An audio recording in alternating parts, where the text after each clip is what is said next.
नवेगाव नागझिरा व्याघ्र प्रकल्पाच्या बप्पर क्षेत्रातून अवैध वाळूचा उपसा सुरू असताना एफडीसीएमची मोठी कारवाई।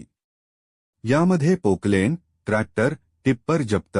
सडक अर्जुनी तालुक्यातील उमरझरी ते चिरचाडी कालव्याच्या काम सुरू असून संबंधित कंपनीकडून एफडीसीएम अंतर्गत येणाऱ्या कंपाऊंड क्रमांक 518 मधील नाल्यातून वाळूचा उपसा अवैध उपसा करून वाळू कामात वापरली जात असत।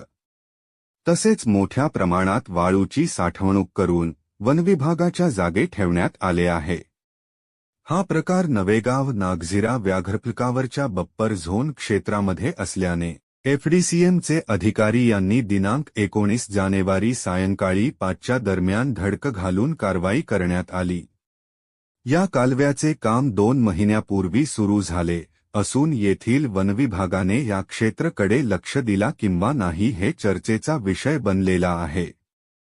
विशेष म्हणजे उखण केलेली जागा हे संवेदनशील व्याघ्र क्षेत्र असून नवेगाव नागझिरा व्याघ्र घटनेची व संवेदनशील वन्यजीव अधिवास लक्षात घेता स्वतंत्र समिती गठीत करून या प्रकारची सखोल पारदर्शक व निष्पक्ष चौकशी करण्यात यावी। तसेच अवैध वाळूचा उपसा पर्यावरणीय नुकसान आवश्यक उपाययोजना व राबविणे गरजेचे आहे व कामकाजातील जबाबदारी निश्चित करून संबंधित कंपनीवर कारवाई करण्याची मागणी होत आहे।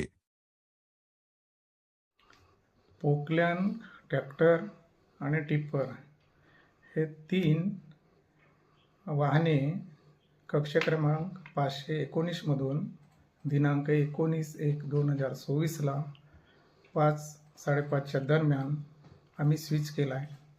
कारण अवैध रेती उत्खनन नाल्यावर करत होते, त्यामुळे आम्ही त्यांच्यावर जप्ती कारवाई करून त्यांना इथे जमा केले आहे।